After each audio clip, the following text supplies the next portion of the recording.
E logo após a palavra, o pastor vai celebrar a ceia, isso, pastor? Vai ministrar a ceia.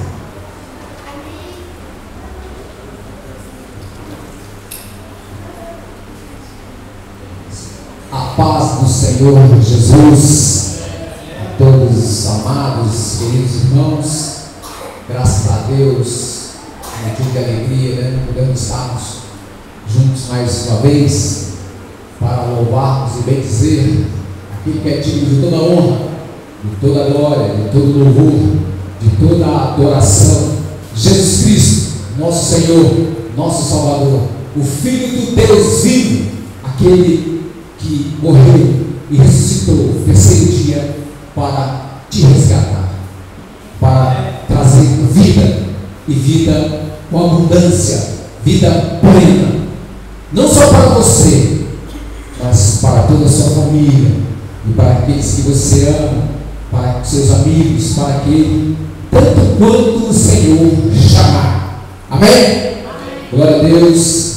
Hoje é um culto de Santa Ceia e daqui a pouco vamos estar participando do pão e do vinho que representa o sangue do corpo de Cristo, né, que tem uma, embora figurado, tem uma representatividade muito grande para as nossas vidas, né? Devemos sempre entender, né, a profundidade dessa representação. Jesus mesmo disse: fazer isso todas as vezes que lembrardes de mim. É um memorial eterno. Sabe por que é eterno? Porque ele não vai ser passado aqui não, ainda lá na glória, na eternidade, nós ainda vamos estar ceando. Jesus mesmo falou: eu não vou beber do fruto da vide até que chegue aquele dia. Jesus já estava pronunciando, onde dia que estaremos lá, mas em uma outra oportunidade, numa outra comemoração muito mais alegre, muito mais festiva do que essa, para a glória de Deus. Amém? E como é dia de Santa Ceia, eu queria ensinar mais lá, fazer um pequeno reparo de uma brincadeira que eu fui fazer, acho que ficou de muito mau gosto, uma brincadeira que comentário que eu fiz, apesar de uma festa ontem maravilhosa, né, celebrando meus 25 anos de casamento com o pastor da pastora, e nós estávamos até com uma sala, estava fazendo um comentário assim, não foi maldoso, nem intencional. Amo a pastora, amo meu pastor, são pessoas que eu aprendi a respeitar, reconhecer, ter um profundo respeito e amor por vocês, não só por vocês, mas pela família de vocês, também pelos meus irmãos. E ontem até a irmã tinha saído, só toda bonita, e foi lá e já tirou a roupa e voltou, né, já nos trajes de trabalho, né, a farda do trabalho, e a Sara fez um comentário brincando mesmo, foi a Cinderela, né, de deixar a Cinderela. E eu lembrando da história, fui falar da Cinderela, que a gata borralheira tinha virado Cinderela, né? E eu troquei as bolas lá, falei o contrário, acabei falando uma besteira que não ficou legal, não quero nem repetir aqui não, mas estava verdadeiro uma Cinderela mesmo ontem, isso é importante, lindíssima, né? E foi uma festa maravilhosa, e peço perdão, né, se por acaso por alguma coisa, mas quero deixar bem claro que amo vocês, tenho um profundo e grande respeito por vocês, e não quero que nada venha macular, né, venha botar uma interpretação equivocada sobre isso, né? Deus abençoe muito mais vocês. E a palavra que o Senhor colocou no meu coração para compartilhar com os irmãos essa noite, quero que os irmãos fiquem sobre os pés, né, em reverência à grande, maravilhosa, santa e preciosa palavra do Deus vivo, né? As Sagradas Escrituras, que está lá no profeta Daniel, que o profeta Daniel escreveu no capítulo 5. Vamos esperar aqueles outros, quero que todos leiam. Vai ser um pequeno versículo que nós vamos ler, e ao decorrer nós vamos estar explicando mais. Eu sei que alguns aqui vão falar para falar assim, eu já fui lá no reinado da Nabucodonosor, já fez uma varredura né, por toda a história, porque deu, né, graças a esses teólogos, né, abençoados aqui, já deu um conhecimento profundo, Mas Deus sempre tem uma forma nova, uma palavra nova para nos falar de um ângulo diferente, de uma visão diferente. Graças a Deus. Mas como eu disse, vou ler um pequeno versículo ao longo do vídeo, nós vamos estar explicando essa questão. Todos encontraram? Capítulo 5 de Daniel, versículo. Acharam o capítulo 5? Diga amém quem achou o capítulo 5. Amém.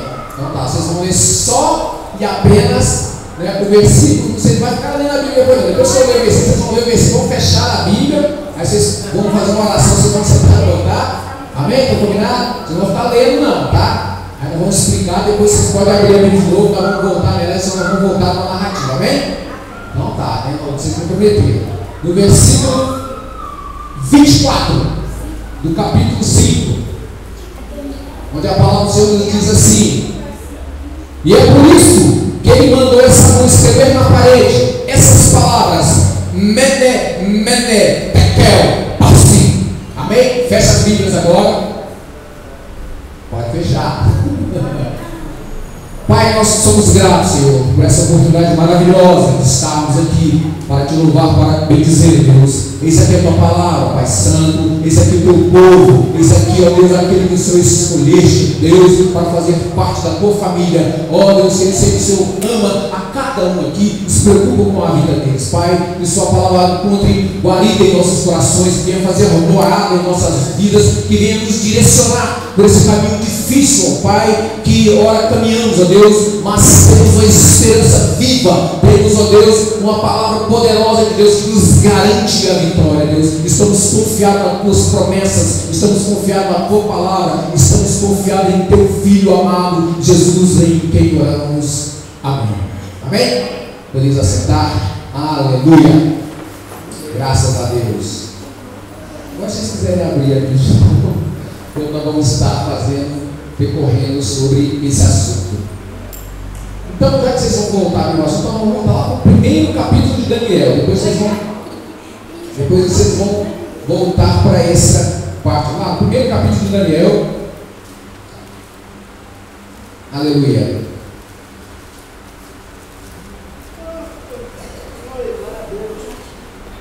Os jovens israelitas na corte do Nabucodonosor. Primeiro de Daniel. Essa história se passou lá pelos anos 650 antes de Cristo, ou seja, quase 13 mil anos, né? Então, quando o Império Babilônico já havia invadido ali Israel e havia Jerusalém e havia levado cativo, né? Já tinha colocado um governador, um boneco, um fantoche para ficar ali no lugar, enquanto levavam, né, pessoas como cativo para o palácio real do rei Nabucodonosor. E ali naquele palácio ele queria que levasse jovens especiais, não jovens comuns, ele queria jovens que fizessem parte da realeza, jovens que já tivessem uma aculturação, que já tivessem uma maturidade, um entendimento da cultura judaica, para que ele pudesse tanto influenciar, para que ele pudesse soldar aquela cultura, mas através daquela aculturação ele entrasse com a cultura babilônica naquele jovem e injetasse ali o conhecimento da cultura babilônica naqueles jovens e subtraísse, e que extinguisse, que apagasse todo o vestígio da história judaica daquele povo. E assim, nações por nações foram deixadas de existir dessa forma, foram engolidas, foram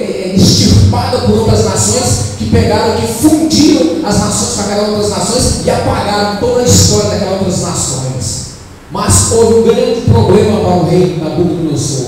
Ele encontrou com um povo escolhido, um povo de Deus, um povo que era um povo diferente, que era um povo que tinha uma história diferente, que tinha um poder diferente, que tinha um Deus diferente, não como os deuses que eles eram acostumados a erigir altares e fazer sacrifício para eles. Não, mas um Deus que realmente se envolvia com o seu povo, que mandava profetas e falava com ele, que dava uma direção, que guiava aquele povo dia após dia durante aquele trajeto, durante aquele fato. No primeiro capítulo de Daniel nós vemos assim: no terceiro ano do rei Jeoiaquim, como rei de Judá, o rei Nabucodonosor da Babilônia atacou Jerusalém, e os seus soldados cercaram a cidade.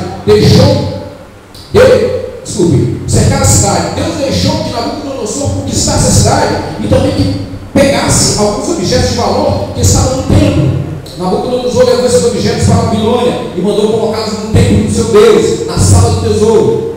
O rei Nabucodonosor chamou Apenas, o chefe do serviço do palácio, e mandou que escolhesse entre os prisioneiros israelitas alguns jovens de família do rei e também de famílias nobres. Todos eles deviam ter boas aparências e não ter nenhum defeito físico. Deviam ser inteligentes, instruídos, ser capazes de servir no palácio e precisavam aprender a língua e estudar os escritos dos babilônios. O rei mandou também que os jovens israelitas recebessem todos os dias a mesma comida e o mesmo vinho que ele, o rei, comia e bebia. Depois de 3 anos de preparo, esses jovens deviam começar o seu serviço no palácio. Entre os que foram escolhidos estavam Daniel, Ananias, Misael e Azarias, todos da tribo de Judá. Repita comigo: tribo de Judá. Amém. Todos da tribo de Judá. Apenas lhe deu outros nomes. Isso é Beltesazar, Sadraque, Mesaque e Abednego. Até o versículo 7. Temos aqui. Então esses jovens foram parar no palácio. Ali, né, tiveram seus nomes trocados. E cada nome desse fazia uma função de uma adoração a um Deus pagão, né? Tinha uma ligação com os deuses pagãos. Tiraram o nome dos jovens que tinham uma ligação com o nome de Deus, para trocar o nome deles para nomes ligados ao Deus Lua, ao Deus Sol, né, deuses pagãos ali dos povos babilônicos.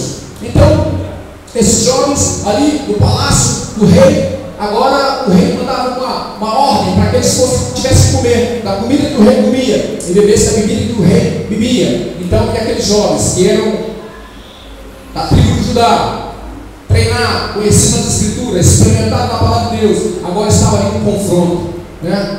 Embora cativo, embora escravo, num país distante, embora ali longe da sua terra, longe da sua pátria, longe da sua cultura, mas sabia que o Deus que ele servia estava aonde eles estavam. Assim como José esteve preso na cadeia, e ainda preso na cadeia, ele fazia prosperar toda a cadeia. Ele sabia que com eles também não seria diferente. Enquanto eles estavam ali, sabia que eles serviam um Deus vivo e podiam esperar de Deus sim uma providência.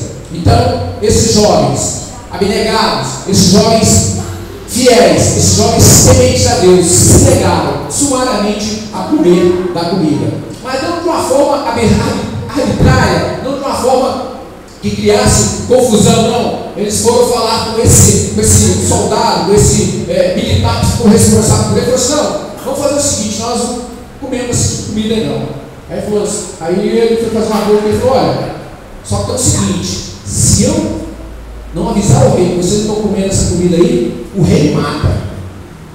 E eu vou ficar nessa situação difícil. Eu falei: não, vou fazer o seguinte, nós vamos ficar 10 dias sem comer essa comida do rei. Se tiver alguma diferença, aí você vai perceber. Então fizeram aquele acordo. Então, e o que aconteceu? Passado esse tempo, os homens estavam mais robustos, a pele mais corada, eles estavam melhores, uma aparência melhor do que eles estavam antes. Mas o que eu quero deixar destacado aqui, entre um assunto diverso, entre uma série de fatores que poderiam explanar nesse assunto aqui, foi a escolha daqueles jovens. Eles decidiram firmemente no seu coração não se contaminar com as iguarias do rei. Repita comigo: decidiram firmemente não se contaminar com a comida do rei. Foi o que eles decidiram. É o que o cristão tem que decidir também em sua vida.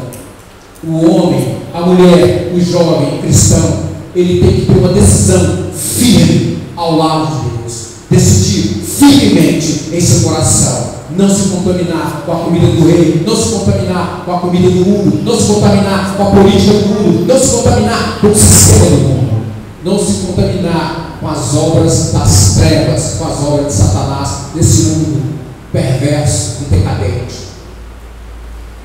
Daniel, então, ele tomou essa decisão, pagou um preço caro, mas confiando sempre em Deus, sempre confiando na providência de Deus, sempre confiando que Deus o livraria, que Deus estaria com ele, sempre os guardaria.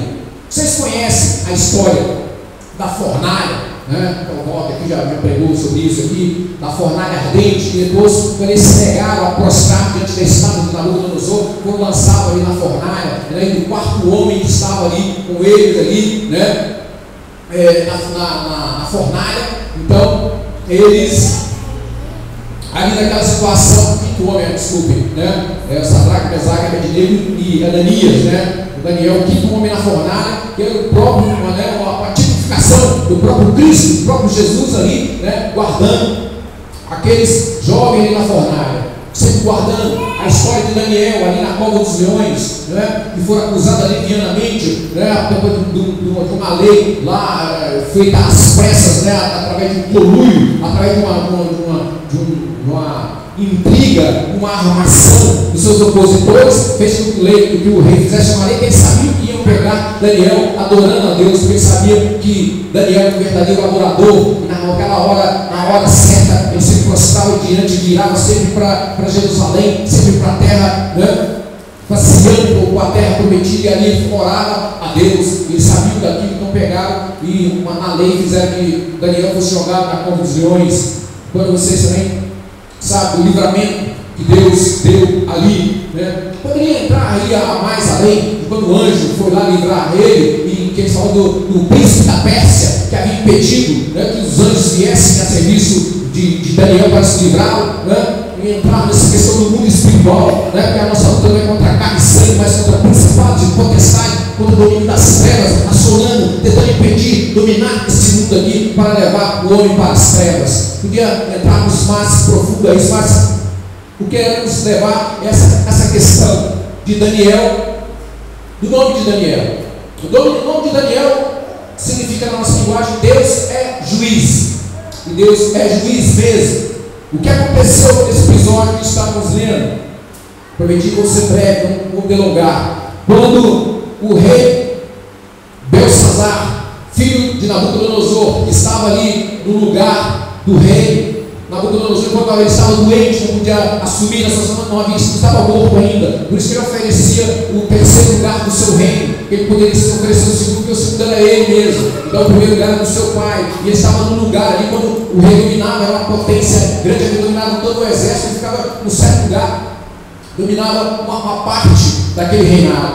E ele estava ali na sala, e essa sala onde estavam os pertences que eles levaram de Jerusalém, e pegaram os candelabros, pegaram as taças de ouro, e os sumos sacerdotes, aqueles grandes homens de Deus, sagradamente, e entravam uma vez por ano naquele lugar sagrado, no santíssimo lugar, e fazia uso daqueles utensílios sagrados de Deus, e aqueles homens santos, aqueles homens preparados, pegaram aqueles altares, agora aqueles utensílios foram roubados, foram usurpados, que era de ouro maciço, agora estava ali, né, com o rei. E Belsazar agora pegava aqueles cálices ali, e estava com umas prostitutas, uma plena orgia ali, e pegou aquelas taças e bebia, e fazia uns estardalhaços, enquanto ele estava lá, nessa situação, todo envolvido nessa situação, ele olha e aparece uma mão na parede, uma mão apenas, e a mão começa a escrever na parede, e a Bíblia diz que ele começa a tremer nas pernas. Vamos lá. Daniel capítulo 5. Oi? 24.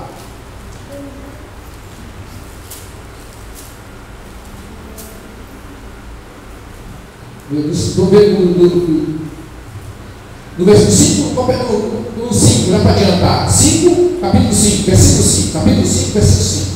De repente apareceu a mão de um homem, e ela começou a escrever na parede, dentro do salão do banquete, num lugar iluminado pela luz do candelabro. Ao ver a mão, o rei não sabia o que pensar, ficou pálido de medo e começou a tremer da cabeça aos pés. Depois, gritando, ordenou que chamasse os adivinhos, os sábios, os astrólogos. Logo que chegaram, Belsazar disse: aquele que leu o que está escrito na parede e me explicar o que isso quer dizer, será vestido com roupa de púrpura, receberá uma corrente de ouro para pôr no pescoço e será a terceira autoridade mais importante do meu reino.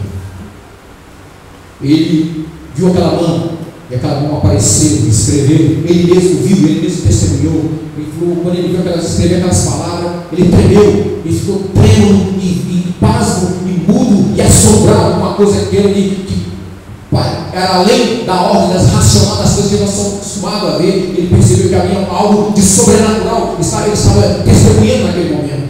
E quando ele viu aquela mão escrevendo aquela coisa, ele riu e falou, preciso saber o que significa essas palavras. E o que estava escrito lá, Mene, Mene, Tekel, Parsim.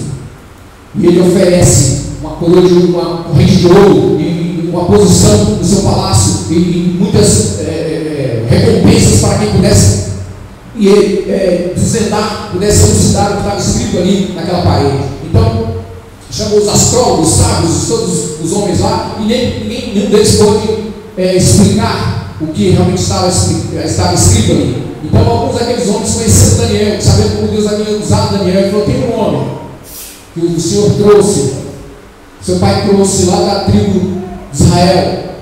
Ele é um homem usado pelos deuses, ele é um homem de uma sabedoria extrema, ele é um homem realmente muito usado por Deus. Eu acredito que talvez esse homem possa ser usado. Ele prontamente traga esse homem até a minha presença. Então foram lá e trouxeram Daniel, o grande profeta Daniel, à presença do rei Belsazar.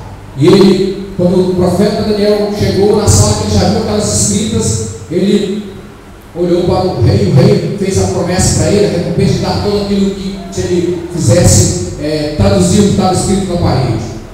Então Daniel prontamente disse, eu posso traduzir o que está escrito lá, mas eu não quero nenhum presente seu, eu não quero nenhum cordão de ouro, eu não quero nenhuma posição no seu palácio, eu não quero nenhuma das suas recompensas, pode ficar para você mesmo, não quero nada disso não, mas eu vou dizer o que está escrito ali naquela parede. Mene, Mene, a palavra de Deus diz que você foi pesado e você foi repesado. Tekel, e a palavra diz que o seu reino foi contado, de tudo o que você fez, de tudo que você produziu, de tudo que você é. Parsim, e o seu reino foi dividido e tirado de você. E hoje à noite você vai morrer. É uma palavra muito dura para se dar a um rei uma situação dessa. Mas Daniel não é daqueles homens que tem que temer. É como os homens jovens de hoje, não tem que temer a sociedade, não tem que temer o seu prestígio, não tem que temer a sua popularidade em meio à sociedade, em meio ao seu trabalho, em meio à sua escola, em meio ao seu ambiente que você vive, onde muitos se acovardam, se escondem, né? Como querem se misturar com o mundo, querem ser agentes secretos do Evangelho, né? Não pode saber que eu sou crente aqui não, eu tenho que ficar, né? Aqui não posso falar, né? São covardes, omissos, se omitem das coisas de Deus, né? Daniel não foi assim, como que enfrentou a própria morte por várias vezes, sujeitando a sua vida para dar um testemunho da palavra de Deus. Às vezes, jovens, por falta disso aqui, de se aproximar com Deus, de ter uma experiência com Deus, de ter um conhecimento maior de Deus, de ter uma confiança que nós cantamos aqui, confiamos no Senhor, pertencemos ao Senhor, Deus nos guarda, mas às vezes nós, em certas situações da nossa vida, as pessoas se acovardam, às vezes se calam, às vezes se emudecem e não falam desse grande Deus, desse grande Salvador para as pessoas, com medo de serem taxados de fanático, de serem taxados de maluco, de serem taxados de outros pejorativos aí, né? E não se preocupa, às vezes, em dar um bom testemunho e falar das coisas de Deus para essas pessoas. Quando Deus deu sua palavra ao profeta Ezequiel, ele disse: quando essas pessoas pecarem, você deve ir lá e advertir essas pessoas que elas estão no pecado. E se essa pessoa se converter do seu pecado e voltar aos seus caminhos, você salvou uma alma e eu te recompensarei. Mas se você se negar a falar com essa pessoa e essa pessoa morrer dos seus pecados, eu vou responsabilizar você por essa vida dessas pessoas. É assim que Deus nos trata. Nós temos uma responsabilidade como cristãos, como pessoas que temem a Deus, porque Jesus deu a sua vida e comissionou 12 apóstolos para trazer a palavra até hoje a nós, e se transformou nessas inumeráveis igrejas que têm trazido a palavra de Deus ao conhecimento de todos nós, dos quais nós fomos alcançados, eu e vocês, pela essa mesma palavra, porque pessoas deram a vida, pessoas morreram contrabandeando Bíblia, pessoas morreram dando testemunho da palavra, pessoas foram decapitadas vivas, pessoas tiveram seus filhos enterrados vivos na sua presença para negar a Jesus Cristo, e ainda assim guardaram a palavra do Senhor, para que a palavra de Deus chegasse até os seus ouvidos hoje. E o que você tem feito em prol da palavra de Deus? O que você tem em suas mãos para mostrar a Deus? Será que se Deus escrevesse na sua parede branca, parede esbranquiçada, tekel, passim, foi contado e foi dividido, mené, mené, você foi pesado e você foi repesado, será que Deus vai achar falta em nós? Será que Deus vai achar falta na sua igreja por não fazermos aquilo que Deus comissionou para fazermos? É uma reflexão que devemos fazer, porque há um dia marcado no calendário de Deus.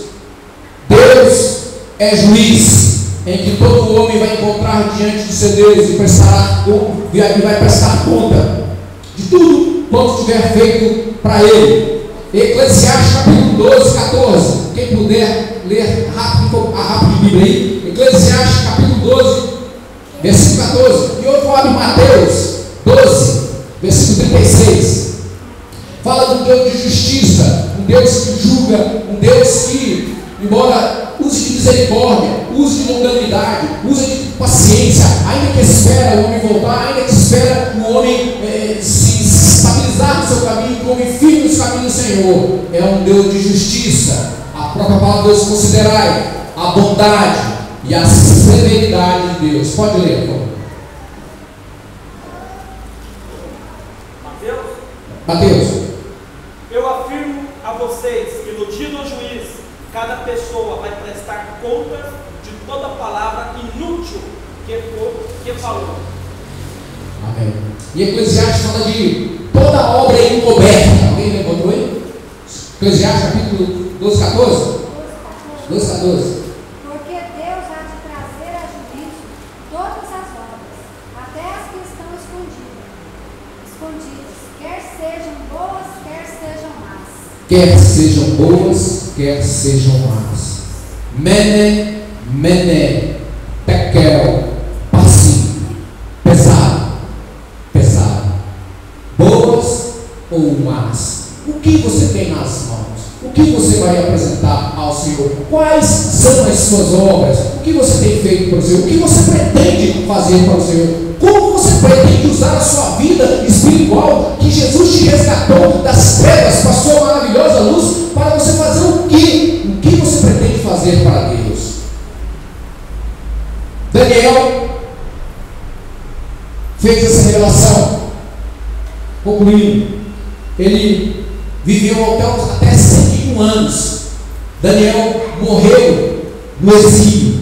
Daniel morreu. Nessa mesma noite, enquanto Daniel estava fazendo essa revelação, o rei Dario, o exército, o chefe general Dario, do império do rei Ciro, estava invadindo, os Medo-Persas estavam invadindo aquele reino. Naquele momento em que Daniel estava revelando, falando para ele, falando que e hoje mesmo você vai morrer, Deus vai dar conta da sua vida hoje.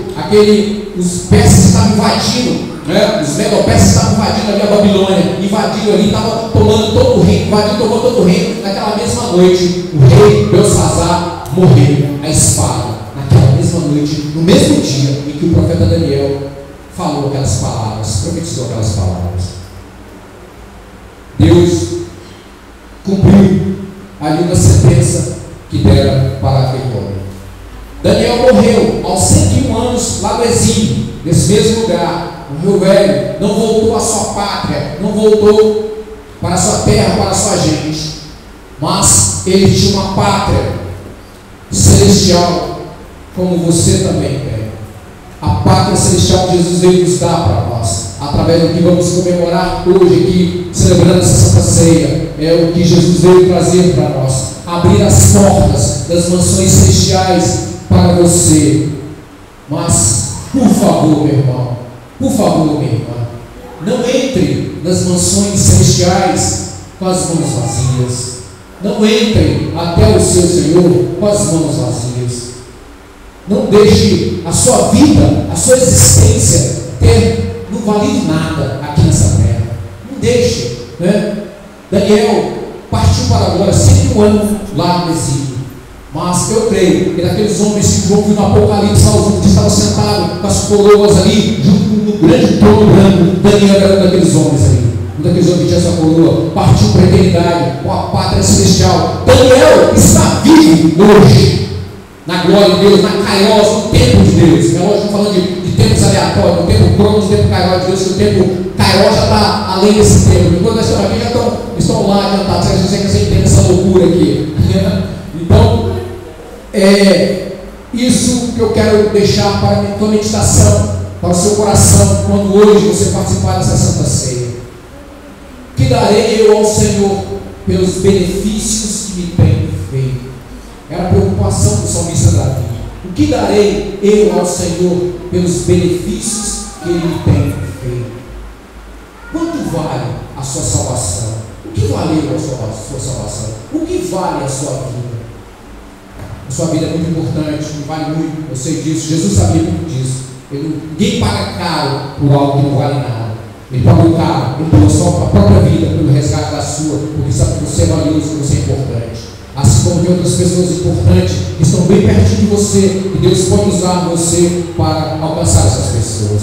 Os grandes homens de Deus, muitos deles eram idosos, eram analfabetos, eram homens leigos, eram homens assim, que a única coisa que eles tinham, acho que maior que nós, era a fé, uma grande e poderosa fé, que os aproximaram, fizeram aproximar de Deus, e através de Deus, através da sua entrega a Deus, esses homens foram todos eles usados, com toda a sua deficiência, com toda a sua limitação, todos eles foram usados poderosamente por Deus e fizeram grandes sinais, grandes prodígios, grandes maravilhas para a glória de Deus.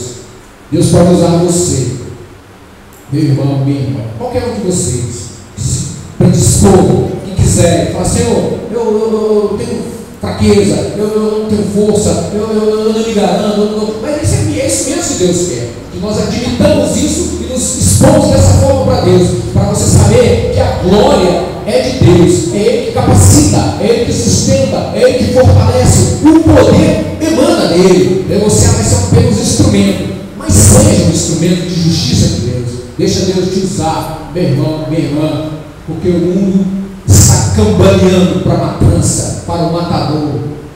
Tem um missionário que ele teve um sonho em que ele havia partido para a glória, ele estava lá no céu, estava naquele maravilhoso plano de Deus, nas mansões celestiais de Deus ali, e enquanto ele estava ali naquele lugar, ele olhou e viu o planeta Terra a uma certa distância, ele aproximou do muro, não foi aproximando do muro, enquanto o anjo interpelou, disse: não, você não pode chegar até aquele lugar. Ele: mas por quê? Mas lá é a terra, as pessoas que estão na terra. Não, mas eu queria ver, eu tenho pessoas lá, pessoas que... eu não aconselharia você olhar, mas se você quer olhar, a responsabilidade é sua. Ele: não, eu quero. Mas quando ele olhou, ele chegou e viu o planeta Terra, e olhou para a terra, e as pessoas estavam com os olhos vendados, e caindo no abismo, e ele vendo aquelas pessoas ali. O que significa isso? Ele falou: são todas as pessoas que estão morrendo sem conhecer a salvação do Evangelho. Ele acordou desesperado naquele dia, e ele disse que nunca mais parou de anunciar o Evangelho da salvação, que trouxe você aqui. Você está aqui porque esse Evangelho te alcançou e deve alcançar outras vidas. Deus não vai fazer nada que você possa fazer, que o homem possa fazer. Deus pode viver muito bem sozinho, mas Ele preferiu contar com você. Você deve ser instrumento. Por isso somos igreja, somos um corpo. E aqui na igreja, ou na igreja onde você congregar, onde você faz parte, e aliás, crente não deve deixar de congregar, né? Crente turista fica andando para lá e para cá, não tem uma verdadeira ligação com o corpo de Cristo. Né? O crente tem que ser congregado, tem que fazer parte do corpo de Cristo. E a própria Bíblia adverte: não nos deixem de congregar. Não podemos ser um turista ligando para lá e para cá. Fala isso com responsabilidade e com muito amor. Né? Não leve a mal, fala no sentido que é a palavra de Deus. E se eu não disser isso, Deus vai cobrar de mim, vai cobrar da minha consciência, vai cobrar do meu coração. Nós devemos pertencer a uma igreja, devemos ser, como é que eu me torno membro? Como é que eu quero ser membro? Eu quero fazer parte dessa igreja, e através do processo eclesiástico, através dos dogmas, da doutrina da igreja, a pessoa passa a ser membro da igreja. Amém? Então, é isso que Deus colocou no meu coração. Não quero tomar mais tempo dos irmãos para participar da Santa Ceia. Vamos ficar de pé para fazer uma oração e agradecer a Deus. Deus é juiz. Deus é bom, Deus é misericordioso, Deus é compassivo, Deus é longânimo, Deus é juiz também.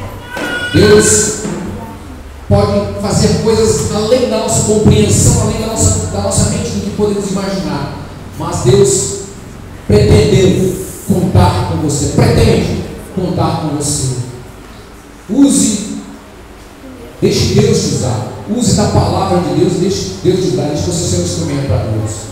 Vamos orar? Pai, nós somos gratos, Deus bendito, por essa oportunidade maravilhosa, Santo Pai. Agora que vamos estar participando, Deus Santo, desse momento, Deus, desse memorial eterno, Senhor. Ó Pai, que o Senhor nos deixou para lembrarmos, ó Deus, do seu sacrifício, do que fizeste por nós, Senhor, para que também nós pudéssemos fazer a nossa parte. Sua palavra diz: ide por todo mundo e pregai o Evangelho a toda criatura, e aquele que crê e for batizado será salvo. Tu disse para Pedro: se tu me amas, Pedro, cuida das minhas ovelhas. Ó Pai, deve ser o papel de todo cristão: cuidar da tua ovelha, cuidar da tua igreja, cuidar das pessoas, ó Deus, porque são pessoas importantes, precisam da salvação, precisam da nossa preocupação, do nosso amor por elas, Senhor. Desperta, Deus, Senhor, da igreja, desperta, Senhor, as nossas vidas, nossos corações para tanto. Usa poderosamente esses jovens, usa poderosamente essas senhoras, esses senhores, Senhor, esses pais, Senhor, usa essas filhas, Deus querido, enche o coração da tua graça, do teu amor, desperta dons, ó Deus querido, leva para situações,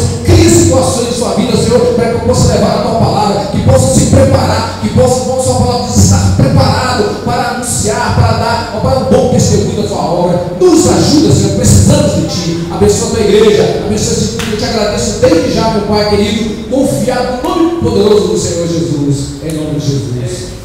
Amém. Deus abençoe a todos.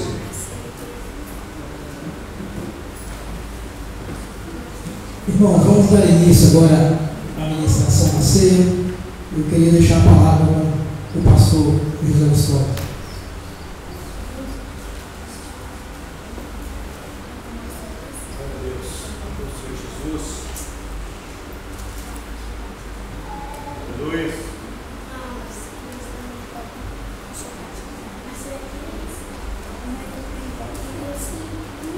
Abra sua Bíblia em 1 Coríntios.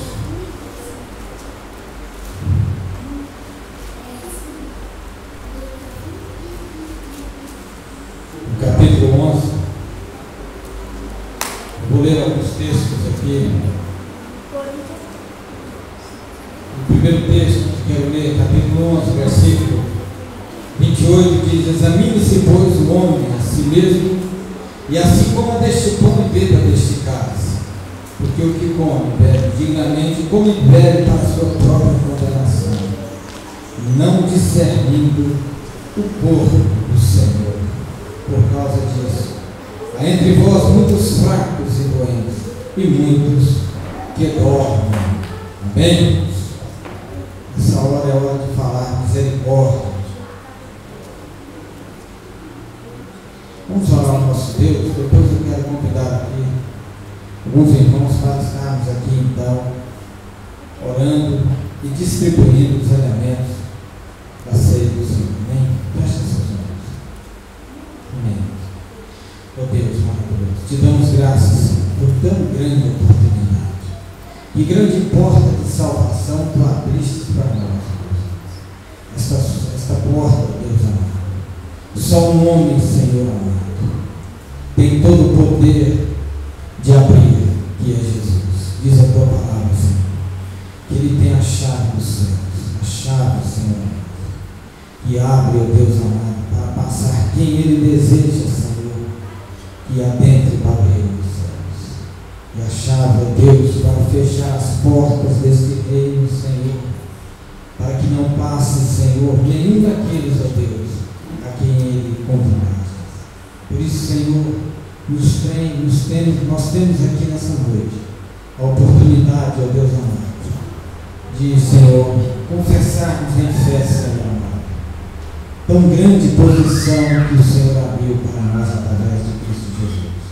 Por isso te somos gratos, ó Deus maravilhoso. Aleluia.